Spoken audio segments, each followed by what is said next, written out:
Hola, pues buenos días, buenas tardes.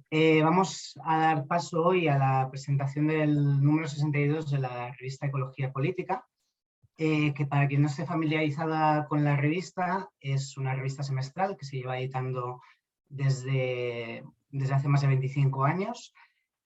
Y semestre a semestre vamos sacando una temática monográfica. En el número que vamos a presentar hoy es el número 62 de la revista, que trata sobre pandemias y crisis civilizatoria. Este número se fraguó en el consejo de la revista debido a la situación actual de pandemia de COVID, ¿no?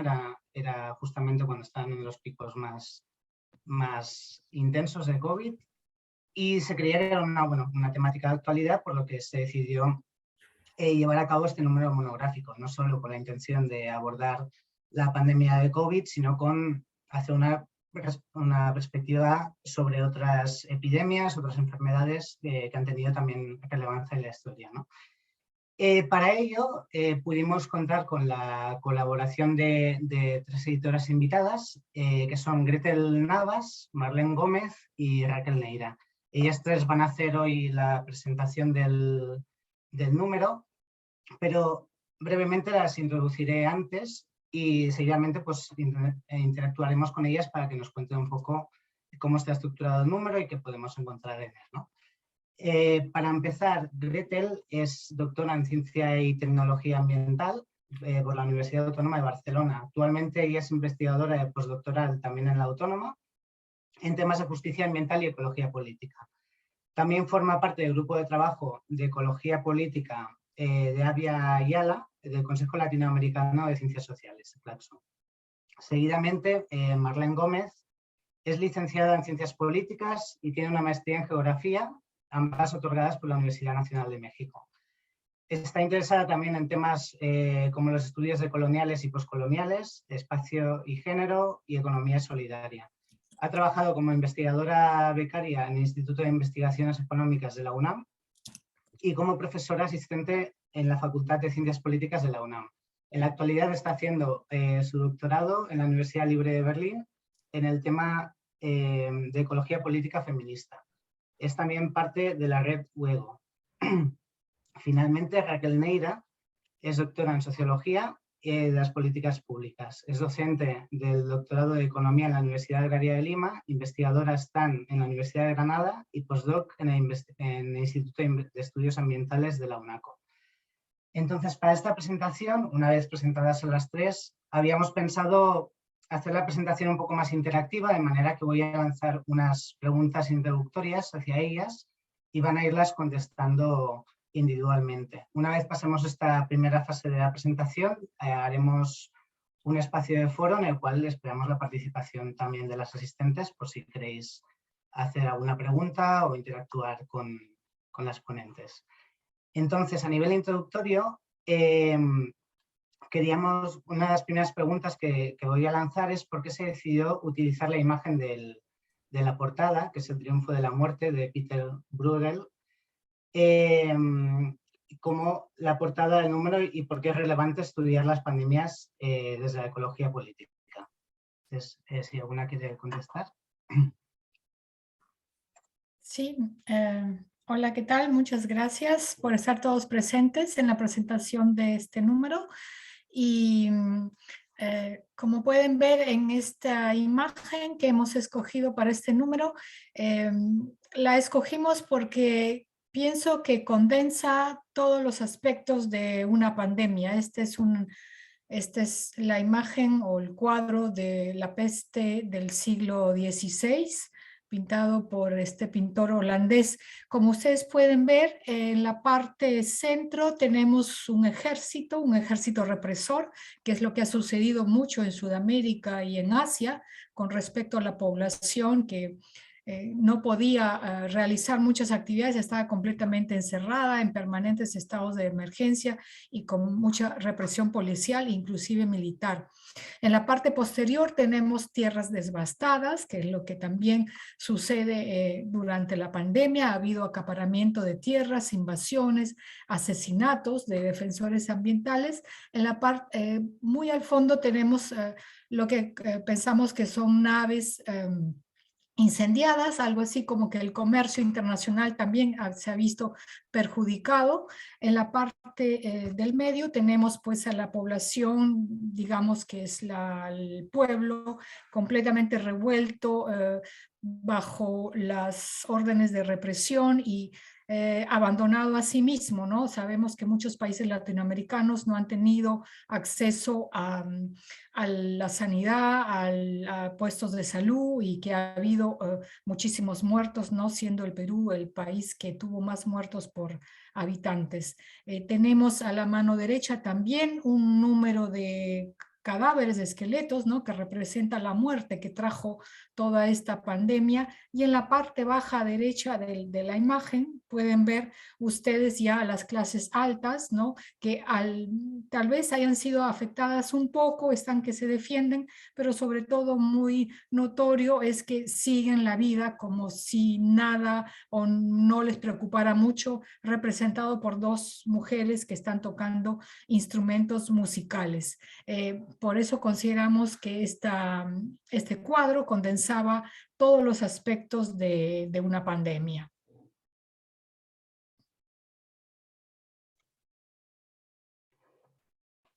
Muy bien. ¿Y por qué es relevante precisamente estudiar las pandemias desde la óptica de la ecología política? Bueno, estudiar las pandemias, ¿qué estudia la ecología política? La ecología política va a estudiar las relaciones que hay entre los diferentes factores económicos, políticos, sociales, frente a los conflictos sobre todo socioambientales, ¿no? Y sabemos que esta pandemia surge de la destrucción del planeta, de destrucción de la biodiversidad por el acaparamiento de tierras, el extractivismo y toda la colonización que hay del planeta que está afectando a la flora y a la fauna muy gravemente y que finalmente nos afecta a nosotros. Y para comprender toda esta situación, todo el comportamiento del sistema, la ecología política nos va a iluminar, nos va a dar las pautas necesarias para poder comprender de dónde surge esta pandemia y también quiénes son los actores que van a sufrir de la pandemia y quiénes son los que salen beneficiados, ya sean las corporaciones o los laboratorios, etcétera, etcétera. La ecología política nos va a dar una visión amplia, completa, diría yo, del fenómeno de la pandemia. Gracias, Raquel. Entonces, partiendo de este punto, también quisiera preguntaros qué secciones son las que conforman el número, ¿no? Y por qué se decidió escoger estas temáticas para componer el dossier. Bueno, voy a intentar ser breve, pero para esto yo creo que tenemos que regresar al momento en el que planteamos la convocatoria. Y bueno, desde un inicio lo que buscábamos era tener una reflexión multidimensional y profunda de la crisis sanitaria coyuntural, pero queríamos ir más allá de esto. Y nos preguntábamos, ¿qué es lo que nos ha traído a este momento histórico? Y cuáles son las condiciones bajo las que estamos viviendo este momento, la crisis sanitaria, y también qué es lo que podemos hacer con ella. Entonces yo podría dividir en tres grandes temas el contenido de la revista. Y el primero es el tema de la colonialidad como patrón de poder expansivo que se sustenta entre muchas cosas en la depredación de la naturaleza, causando así la pérdida de biodiversidad y también el comercio legal e ilegal de la vida silvestre. Y bueno, estas son prácticas que están íntimamente relacionadas con la aparición de nuevos patógenos y enfermedades zoonóticas, como como el COVID, ¿no? El SARS-CoV-2. Aunque bueno, también hay que decir que aún no se ha comprobado que el virus haya sido el producto del manejo de especies animales para consumo humano. Pero lo que sí está totalmente comprobado es que las enfermedades zoonóticas existen y que se derivan del contacto entre animales y humanos. Y esto va muy de la mano con explorar también las tendencias y desafíos de los modelos de producción agroalimentarios y por supuesto también de las cadenas de alimentos. Y estos son temas que se tratan en el número. Otro de estos temas a resaltar, ligado a la colonización, tanto de la naturaleza como de subjetividades, está el tema de la violación sistémica de los derechos de los pueblos originarios, los desplazamientos por megaproyectos, la transformación de la naturaleza, el extractivismo y el neoextractivismo.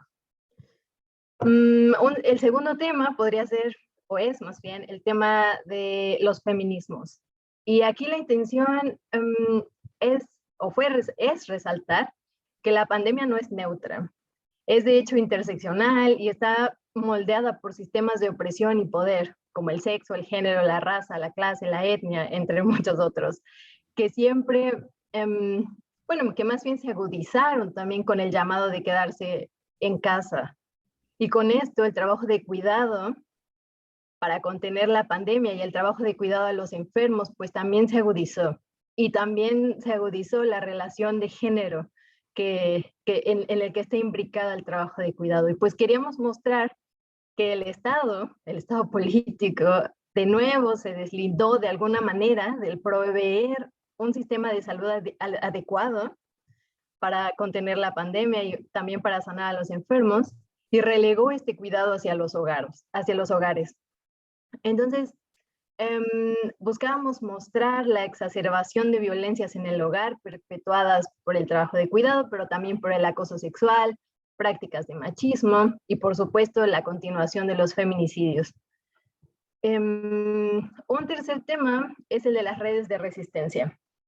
Y aquí mostramos que la pandemia también desencadenó nuevos imaginarios de solidaridad, resistencias, economías alternativas y otros procesos comunitarios que permitieron navegar en colectivo los conflictos cotidianos que emergieron o que se exacerbaron con la pandemia.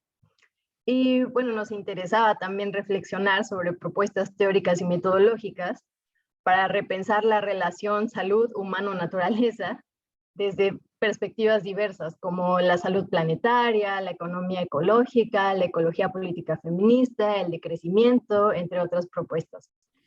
Y bueno, ya para finalizar, otros temas que también nos interesaban discutir dentro de este número y que desafortunadamente formaron parte de la convocatoria, pero no recibimos propuestas y por lo tanto no están como temas centrales dentro de la revista, son la militarización o control policíaco de la movilidad, o sea, el control de quédate en casa, la geopolítica de los mercados financieros desatada por la pandemia y la ventajosa acumulación de la riqueza a manos de farmacéuticas y de otras instituciones que se continúan beneficiando por la pandemia y los enfermos. Así se compone nuestro número. Muchas gracias, Marlene. Entonces, teniendo esto en cuenta, me gustaría preguntaros cuáles fueron las dificultades, qué retos hubo y qué ventajas se podrían sacar de tratar este tema desde la óptica de la ecología política. Sí, bueno, muchas gracias a todos por estar acá. Como ven, la respuesta de Marlene es un número súper completo y de hecho ese fue el gran reto también, enfrentarnos a este montón de temas que la mayoría de las personas enviaba como propuesta, ¿no? Si bien hicimos un llamado con temas específicos, empezamos también a ver que las personas enviaban desde diferentes geografías otros temas y lo cual claramente, obviamente, o sea, los acogimos para tratar también de identificar o tratar de analizar y de plasmar dentro de la revista toda esta multidimensionalidad, digamos, de lo que es la pandemia y cómo afecta de manera distinta a diferentes comunidades. Yo creo que, bueno, una de las mayores dificultades, más en temas hablando teórico, que era un tema nuevo, la revista Ecología Política, si bien está fundada, bueno, hace bastantes años, había tenido un número relacionado específicamente a la salud, entonces era también una dificultad, pero también como una oportunidad de poner a dialogar toda la literatura sobre determinantes sociales de la salud, causas estructurales y desigualdad, digamos, de la desigualdad relacionada a los sistemas de salud, lo que menciona Marlene en temas de vacunas, de acceso a sistemas de salud justos y digamos, y que estén, digamos, a tiempo dando respuesta a las diferentes comunidades afectadas, que son temas que, si bien ha tratado la ecología política de manera marginal, esta era también como una oportunidad, ¿no?, de traer todos los debates de ecología política de la salud, de la enfermedad y todo esto. Entonces, más que una dificultad, lo llamaría como un reto, y me parece a mí que también es un espacio de inicio para poder seguir apostando por estos temas. Bueno, también tuvimos una dificultad o un reto también a nivel personal. Como dijo Pablo, ¿no? Este número fue en diciembre, estábamos terminando el número, y claro, 2 de nosotras tuvimos COVID, entonces, claro, era también enfrentarnos al cansancio, estar escribiendo sobre la pandemia al mismo tiempo que estábamos viendo en nuestros cuerpos, ¿no?, ese impacto. Entonces, bueno, afortunadamente no lo pasamos de manera grave, pero sí tuvimos que enfrentarnos a esas redes de apoyo, ¿no? La compañera que no tenía COVID, de tratar de trabajar un poco más en el número. Entonces, claro, también estar escribiendo sobre algo que estás viviendo en tu mismo cuerpo era también una manera de decir, bueno, es que esto no estamos ajenos, y lo vemos no solamente en nuestros cuerpos, pero también tenemos que reflexionar, ¿no?, de dónde vienen nuestros alimentos, cuáles son los sistemas de producción. Entonces esto intentamos, digamos, plasmarlo también en el editorial, de decir, bueno, a nivel individual, pero viéndolo, digamos, de esta complejidad, digamos, más macro.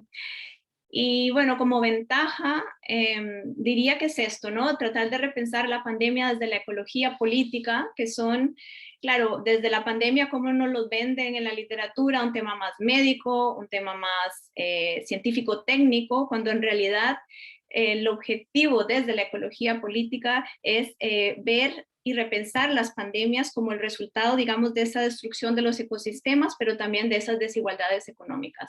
Entonces, es un poco, diría yo, que es la ventaja, o es como nosotras como editoras lo vemos, ¿no? Esa manera de poner a dialogar estas dos literaturas más, que han dialogado poco relativamente a nivel teórico. Muchas gracias, Gretel, por la valoración. Pues llegados a este punto, que hemos podido tener una idea global de cómo se ha configurado el número que se puede encontrar en él, vamos a lanzar una serie de preguntas un poquito más específicas a nivel temático. Entonces, la primera de ellas es en referencia al extractivismo, ¿no?, y cómo las redes de solidaridad se han traducido en formas de movilización en época de pandemia, ¿no?, en estos tiempos que hemos estado viviendo.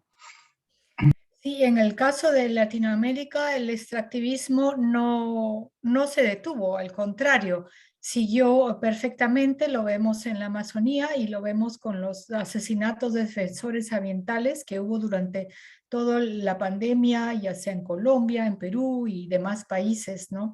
El acaparamiento de tierras siguió, y tenemos varios casos retratados en este número. Por ejemplo, el caso de Tapajós en Rondônia, Brasil, en que las comunidades se van a enfrentar al acaparamiento y a la invasión de sus tierras, frente también a la expansión de la soya y a la construcción de hidroeléctricas. Y aquí hay un caso muy interesante.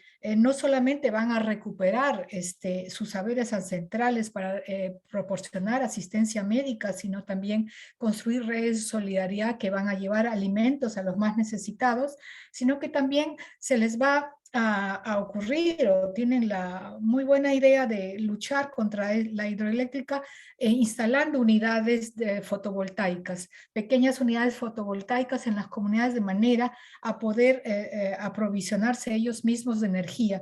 Y una estrategia muy interesante que también tuvieron en Rondônia fue de que frente a la invasión de sus tierras, viendo que de todas maneras sus tierras iban a ser invadidas, prefirieron aceptar a comuneros, a personas de comunidades vecinas que vengan a vivir en su territorio para poder ellos hacer una especie de gran comunidad y poder defenderse mutuamente frente a esta invasión. Creo que esta es una estrategia muy interesante.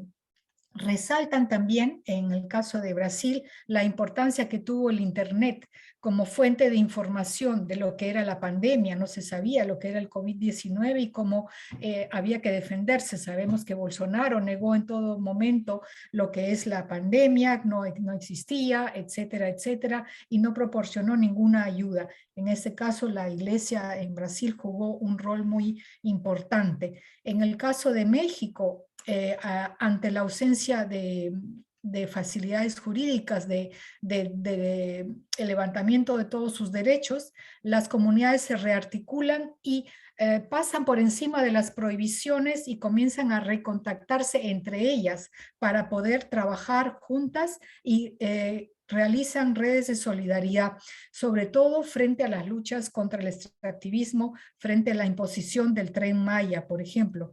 En Ecuador, también para hacer frente a las medidas de austeridad del gobierno, se constituyen redes solidarias que van a aportar alimentos, distribuyen alimentos, se organizan cocinas comunitarias y se crea el Frente Antiminero, por ejemplo, en el Chocó andino, para reclamar la consulta previa y defender los bosques de la zona. Cabe resaltar que en esa época, en esos momentos, se dio la consulta popular en el municipio de Cuenca, en que le dijo gran mayoritariamente, creo más o menos 80%, no a la minería.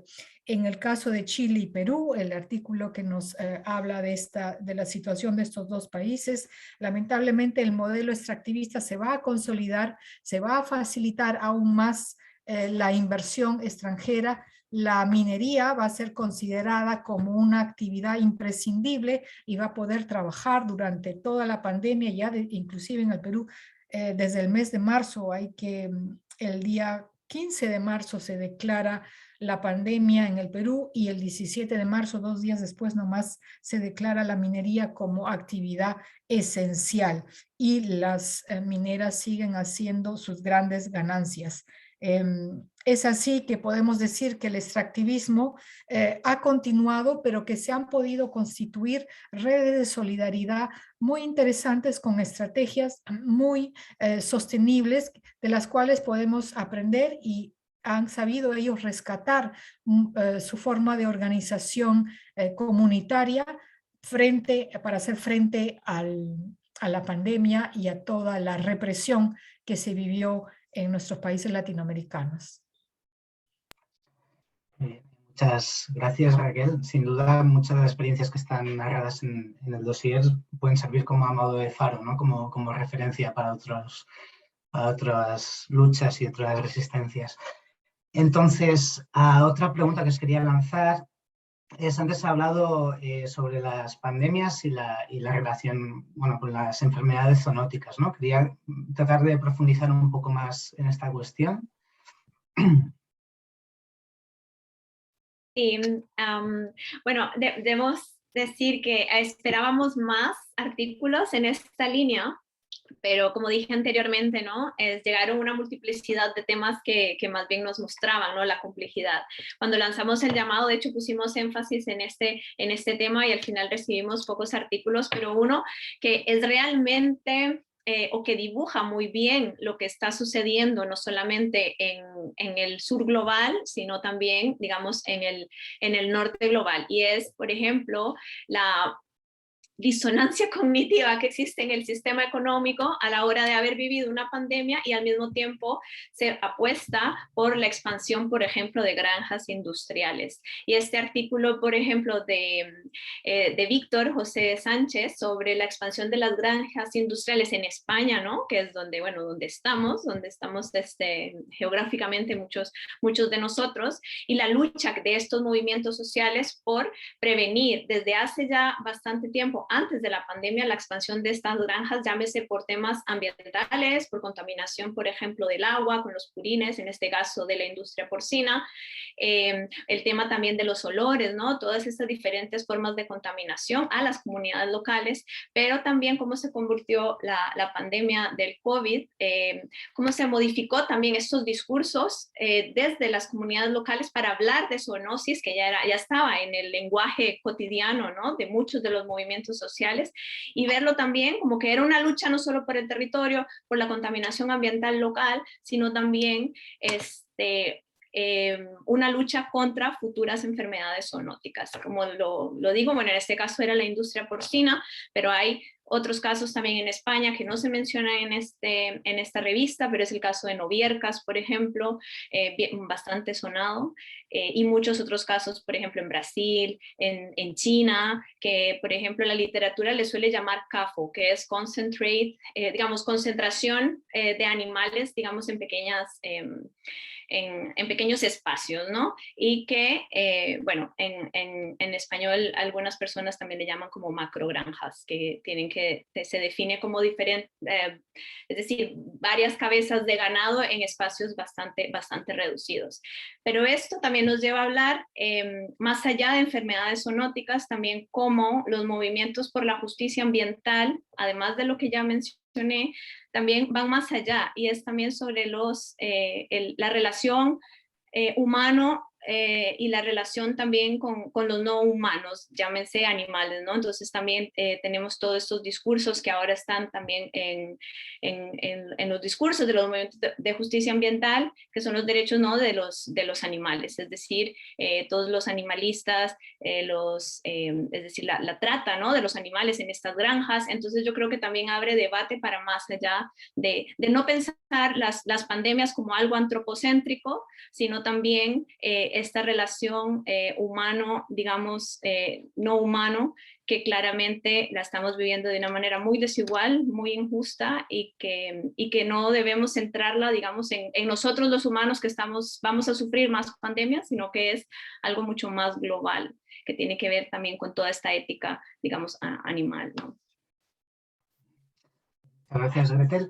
Y ya por último, también quisiera ver si me podíais profundizar un poco más con la reflexión entre pandemia, vacunas y feminismo. Sí.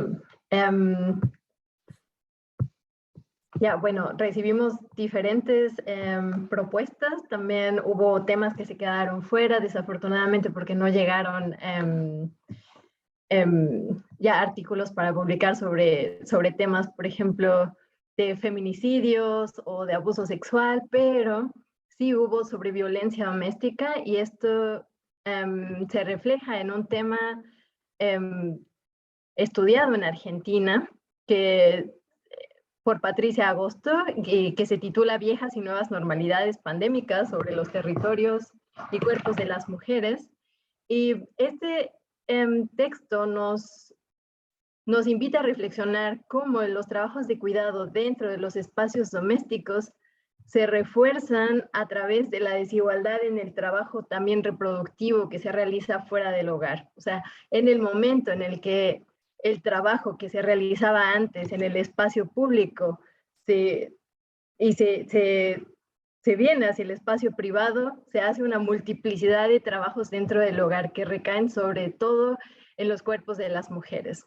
Y bueno, también hay otro tema que aborda Patricia sobre las violencias que se viven a través del trabajo doméstico y los machismos, que también fueron algo que se reforzaron durante el periodo de la pandemia, pero que ya venían desarrollándose de manera histórica, ¿no? La pandemia únicamente fue algo que impulsó lo que ya se venía produciendo, y esto lo llama la otra pandemia, ¿no? La pandemia del machismo.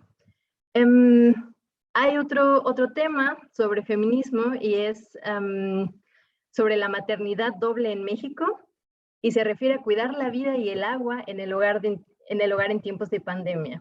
Y ella utiliza este texto está hecho por María de los Ángeles, y ella utiliza el concepto trabajo ambiental en el espacio doméstico para mencionar cómo dentro de los espacios privados y en la vida cotidiana se cuidan no solamente de los sujetos, sino también, como decía Gretel, de los no humanos, ¿no? Que es el agua.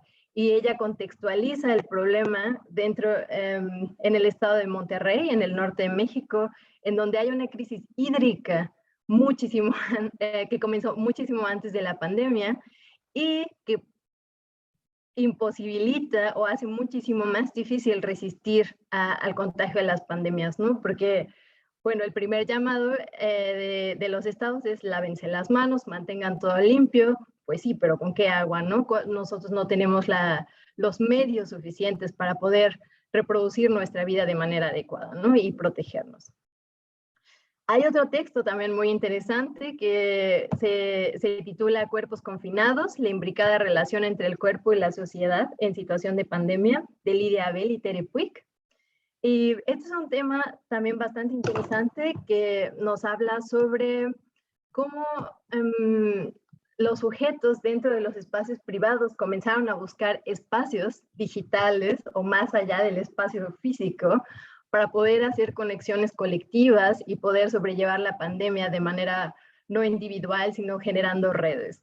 Y ellas traen a discusión el tema del yoga orgánico y mencionan que este es un ejercicio que te permite reencontrarte también con tu corporalidad. Y como Gretel también mencionaba anteriormente, pues, ¿dónde sufrimos la pandemia? Pues en el cuerpo, ¿no? En diversas esferas, ¿no? En lo político, en lo económico, sobre todo también, en pérdidas de trabajo y demás, pero en el cuerpo lo sufrimos bastante. Es ahí donde queda la herida, donde queda el sufrimiento del COVID.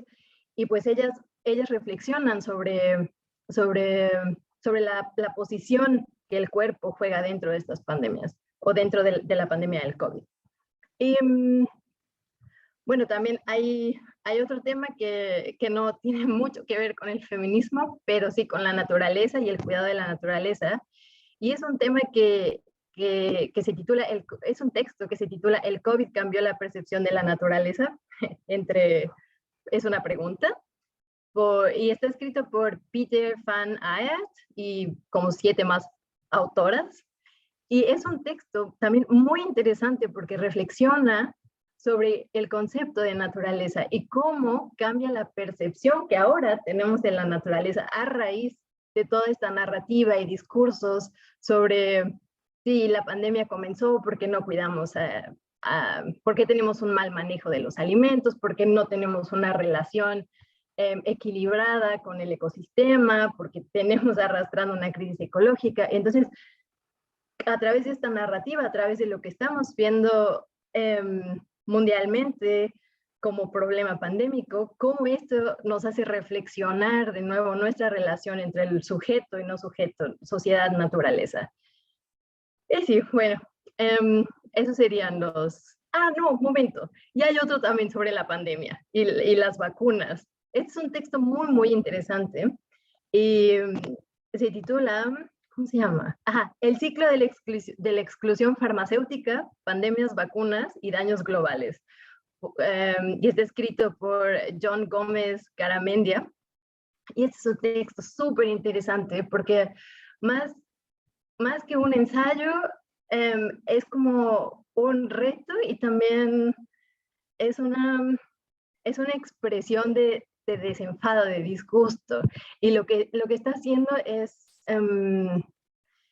intentar mostrar de manera histórica cómo también la pandemia del COVID, del VIH-Sida, se manejó de la misma manera que la del COVID, en donde únicamente ciertas geografías, ciertos espacios han sido los privilegiados para poder obtener medicinas, para poder obtener un control de la expansión de la pandemia, y como otros, sobre todo el sur global, no han sido tomados en cuenta dentro de la propagación de farmacéuticos o de retrovirales para poder contener la pandemia. Y lo mismo, y hace la comparación con el COVID y dice, bueno, es lo mismo con las vacunas únicamente se han destinado para ciertos estados, Europa comenzó a controlar todo desde el principio, no hay no hay un sistema de salud también equilibrado dentro de las naciones. O sea, entonces nos muestra la geopolítica de las vacunas y la geopolítica de las farmacéuticas. Ya. Muchas gracias, Marlene, por las reflexiones. Y bueno, llegados a este punto, hemos tratado un poco a nivel global todo el dossier. Sí que quisiéramos, quedan 20 minutos para la presentación, sí que quisiéramos abrir a turno de preguntas por parte de las asistentes. También veo que hay algunas autoras del número, de manera que si quieren compartirnos vuestras aportaciones sería genial.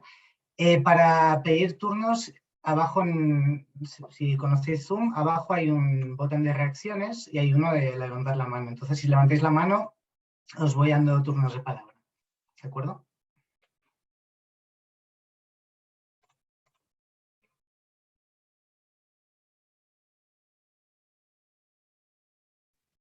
Gabriel tiene la mano levantada y también Ignacio.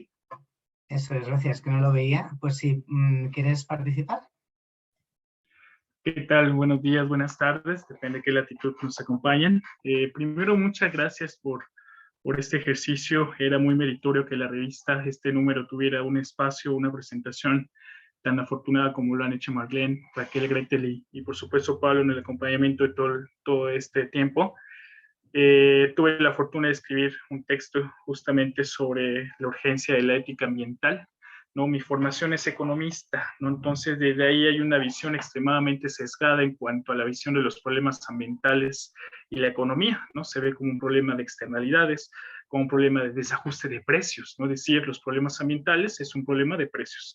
Y darle esta mirada crítica y sobre todo holística a los problemas ambientales versus sociedad sociedad y medio ambiente, pues me parece fascinante, ¿no? Que es lo que ha logrado este número, ¿no? Cosa que les felicito mucho a todo el grupo que ha colaborado en ello, la posibilidad de brindarle al lector todo un espacio diverso, todo un espacio muy rico en cuanto a latitudes, en cuanto a, como lo han mencionado las editoras en esta tarde, perdón, todas estas esfuerzos, ¿no? Comunitarios, todo este ejercicio de resistencias que no es resultado de la pandemia, sino es todo un ejercicio acumulado en el tiempo, es toda una cantidad de prácticas que se han venido desarrollando en el tiempo y que la pandemia visibiliza, ¿no? Porque se vuelven actores, ¿no? Mucho más relevantes, se vuelven actores mucho más dinámicos frente a todo este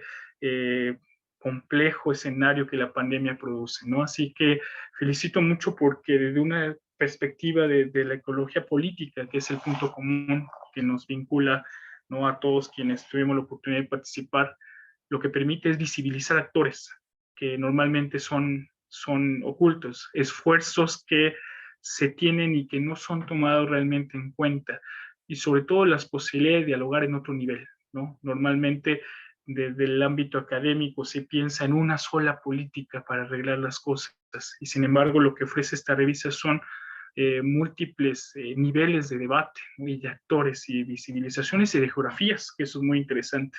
Me llena mucho gusto ver trabajos de América Latina, ¿no? De este sur global, conjugados con otros trabajos como se señalaron desde la cuestión en Cuenca, por ejemplo, y en España, en fin, me parece un trabajo muy interesante. Digo, el mío simplemente es una reflexión teórica, ¿no? De cómo la economía ecológica, que es un campo diferente a la economía ambiental, ¿no?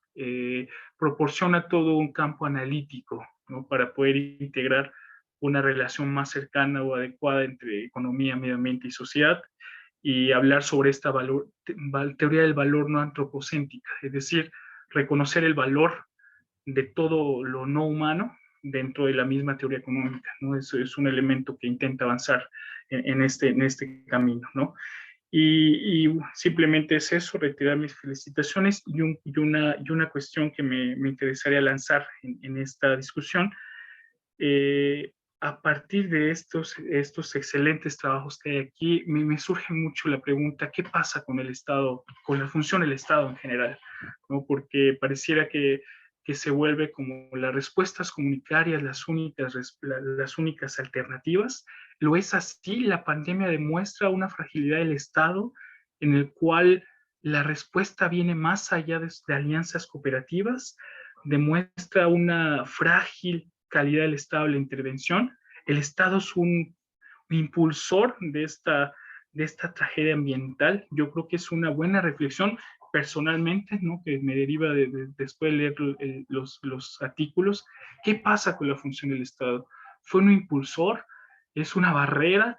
Se solicitó su participación y estaba extremadamente debilitado y por eso su función, ¿no? Digamos que ha quedado de ver en todos los sentidos.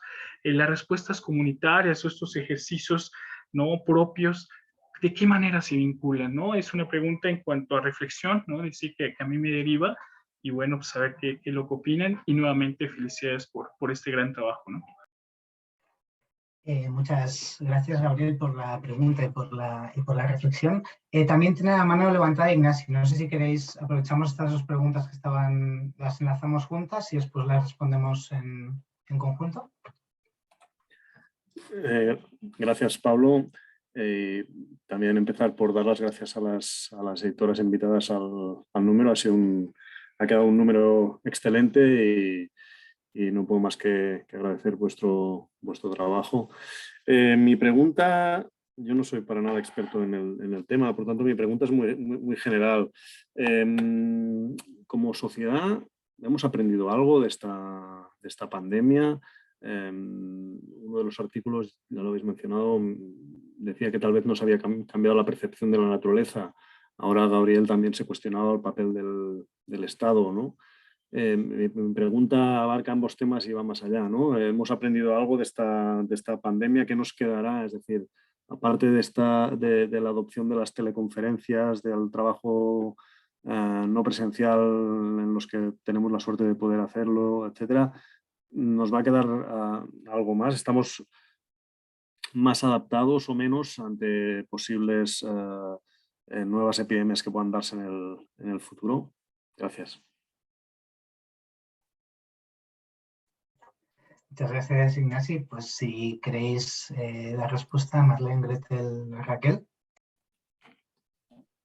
Tremendas preguntas. Bueno, yo seré muy breve tratando, ¿no? De responder porque claramente no tengo ninguna de las respuesta a las dos preguntas.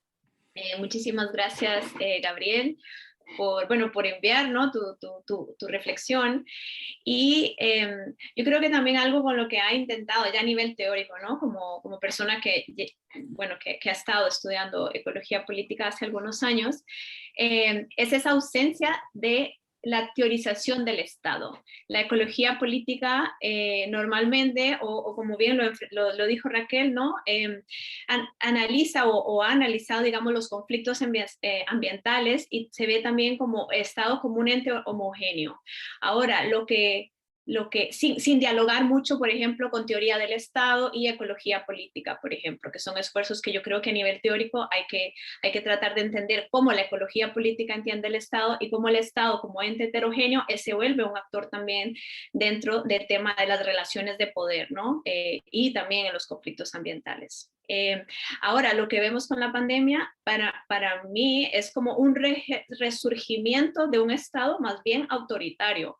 Todos estos discursos que vienen, por ejemplo, de las relaciones internacionales sobre multilateralismo, cooperación, lo que vemos con el tema de las vacunas era más mis vacunas, la no cooperación, hubo casos, por ejemplo, hasta de confiscación de vacunas, del no comercio, robo de mascarillas, aumentos del precio en alcohol y gel. Entonces, claro, resurge el Estado, pero también como un ente autoritario que más bien lo que hizo fue intensificar desigualdades y nos muestra que la comunidad internacional no está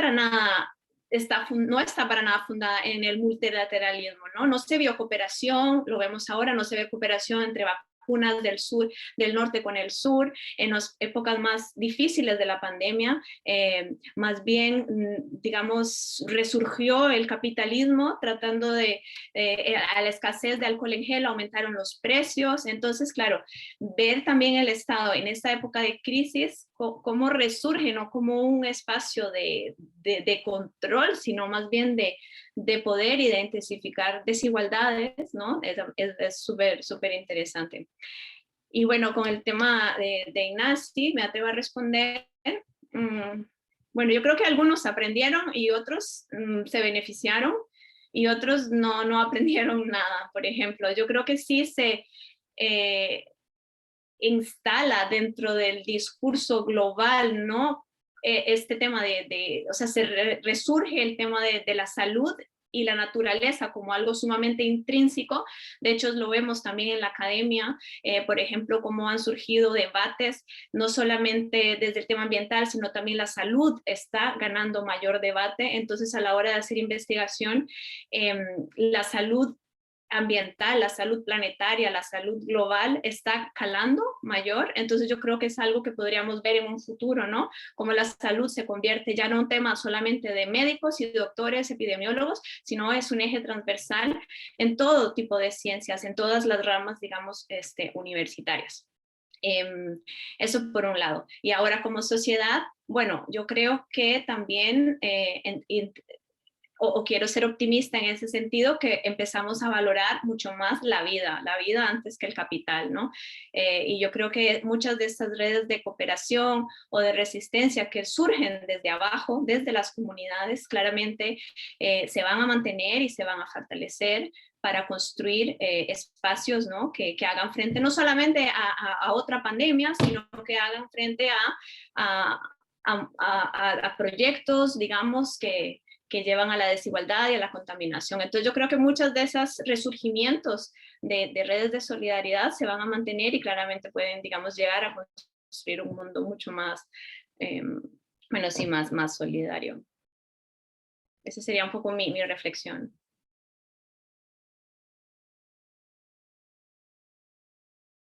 No sé si Marlene o Raquel queréis añadir alguna cuestión. Sí, en cuanto a la pregunta del compañero mexicano que escribió un artículo muy interesante sobre la pandemia visto desde el punto de vista de la economía ecológica, en cuanto al rol del Estado, pues la pandemia lo ha demostrado. El Estado sigue siendo en nuestros países un facilitador, ¿no? Del avance del extractivismo y del acaparamiento de las tierras y de los agronegocios.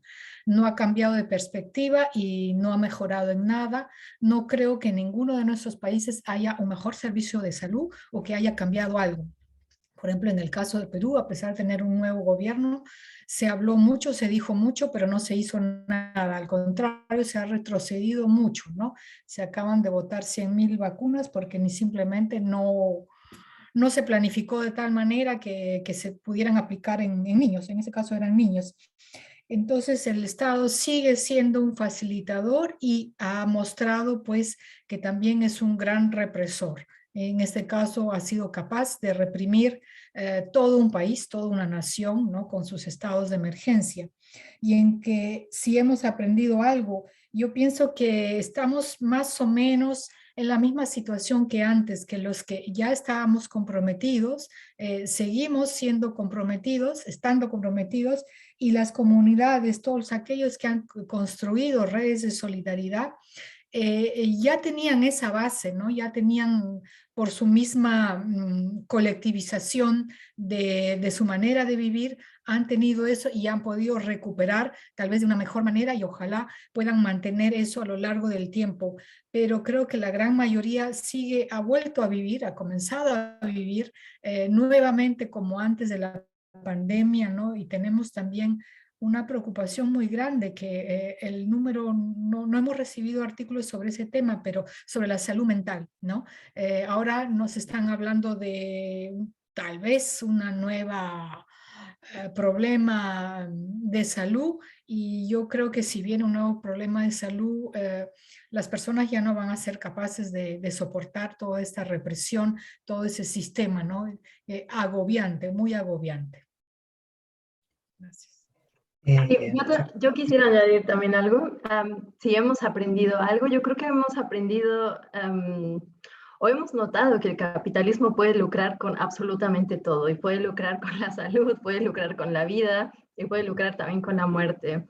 Y creo que también algunos hemos aprendido que no solo hay que mirar al capital, sino también al sistema financiero que lo compone, ¿no? Porque en únicamente 2 años de la pandemia, hoy estaba leyendo en la mañana que 573 nuevos millonarios surgieron a raíz del manejo y control de la creación de vacunas y redes de alimentos alternativos. Y aquí está. Ajá, mientras 273 millones de personas mundialmente están en camino hacia la extrema pobreza. Y bueno, o sea, el COVID nos ha mostrado que en 2 años se puede voltear o se puede engrosar más bien las tasas de ganancia de un pequeño porcentaje de la población. Porque sí, 10 de los hombres más ricos tienen más dinero que el 40% de la población mundial. Y como dije, ¿no? Se están beneficiando de la energía, de las cadenas alimentarias y de la creación de espacios nuevos farmacéuticos, ¿no? Y la división geopolítica de esto. Gracias, Marlene. Sí, desde luego hay unas dinámicas sistémicas que están siendo dramáticas. Si os parece, tiene la mano levantada Peter, también podemos darle paso a su pregunta o comentario y le damos respuesta y luego ya cerraríamos la presentación. Estamos ya cerca de la hora. Sí, ¿qué tal? Colegas, ¿cómo están? Muy lindo compartir este momento con ustedes. Gracias a las editoras por la iniciativa, a la revista Pablo por las gestiones para darnos a nosotros la posibilidad de aportar con este artículo desde Argentina sobre las representaciones. Lo voy a hacer muy breve. Me parece necesario también agregar a esta reflexión de que, ¿no?, las preguntas qué es lo que se aprendió desde la sociedad, qué podemos decir el Estado, lo mismo tenemos que preguntar acerca de nuestra propia comunidad, ¿no?, la comunidad académica, y sobre todo quienes estamos a este lado de la ecología política, por ejemplo.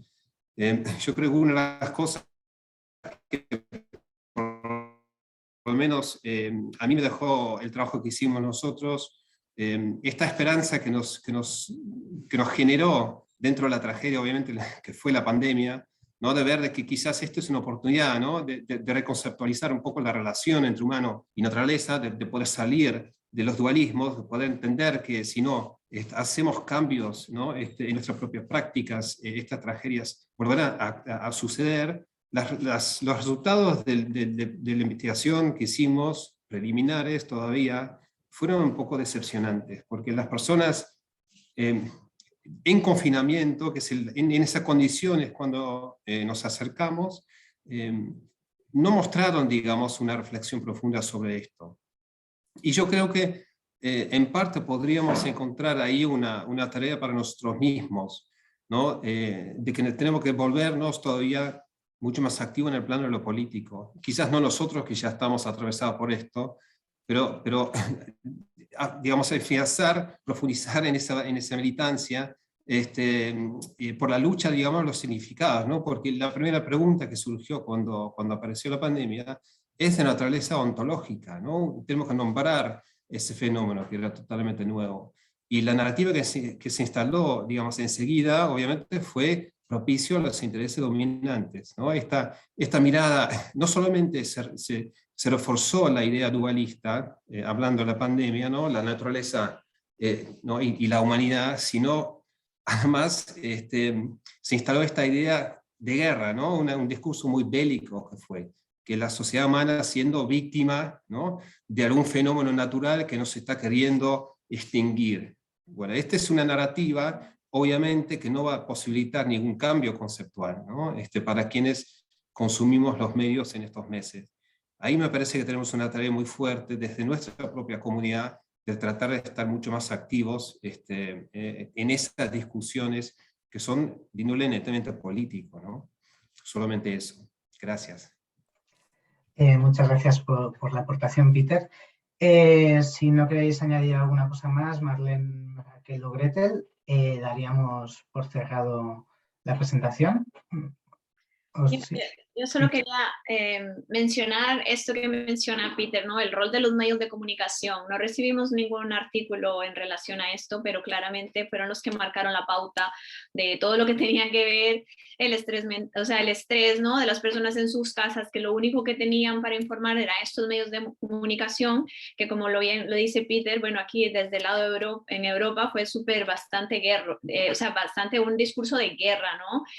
Un discurso de individualismo, de me tengo que proteger. Yo, me acuerdo, por ejemplo, yo estaba en Francia en una época de la pandemia y Macron decía, estamos en estado de guerra, así, no es que lo mencionaba, lo decía directamente. Entonces, también esto es interesante reflexionar, que no lo tuvimos en la revista, pero claramente queda para muchísimo más debate y que también enlaza con lo que decía Gabriel, ¿no? De este rol del Estado, cómo se posiciona el Estado en esta época de crisis, y claramente las medidas que se han tomado no es para, o por ejemplo los cambios estructurales que debieron haberse tomado no están, o no los vemos que están avanzando hacia un sistema, digamos, distinto a nivel de producción o nuestro activismo. Más bien vemos que se están exacerbando y que bueno, lastimosamente es muy probable que haya otra pandemia si seguimos actuando como lo hemos estado haciendo hasta ahora. Pero bueno, yo de mi lado no, agradecer, muchísimas gracias por la oportunidad. Yo disfruté muchísimo el leer todos los artículos y bueno, gracias también por estar aquí hoy. Sí, muchas gracias. Yo también quiero agradecer a Raquel, a Gretel y a Pablo por hacer este proceso, un proceso colectivo y dinámico y muy sencillo. Yo también quisiera agradecer a todas por también toda la cordialidad demostrada por todos, y una reflexión también. En Latinoamérica también se nos presentó la pandemia, o vivimos la pandemia como un estado de guerra, y tal vez aún más fuerte porque las fronteras fueron cerradas, ¿no?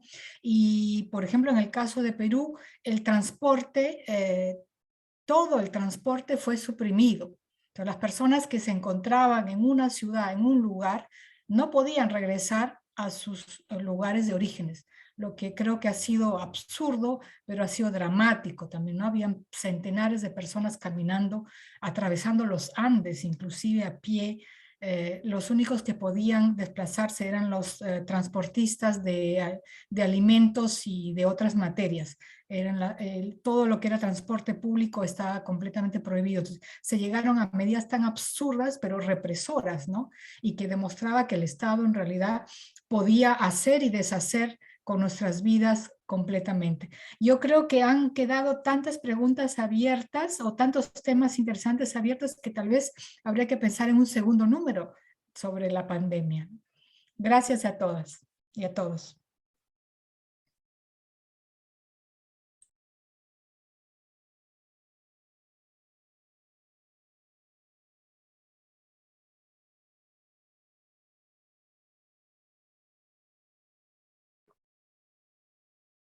Sí, definitivamente un segundo número de la pandemia sería importante, porque la pandemia no ha acabado y la pandemia se va a seguir exacerbando, y vamos a ver de nuevo otros instrumentos estatales, económicos, financieros que van a seguir arrastrando la dignidad de la vida cada vez más abajo. Gabriel, tú tenías la mano levantada, ¿quieres comentar algo? Creo que Pablo se trabó. No, perdón, eran el emoji de aplausos nada más. Okay. Sí, gracias. Bueno, Pablo se trabó. No sé si Sí. también podemos terminar la sesión. Lástima sin él. Bueno, entonces nos despedimos y gracias a todas y todos. Y agradeciendo a todos. Muchas gracias. Gracias. Hasta pronto. Gracias. Hasta Pronto. pronto. Muchas gracias. Adiós. Nos vemos. Hasta luego.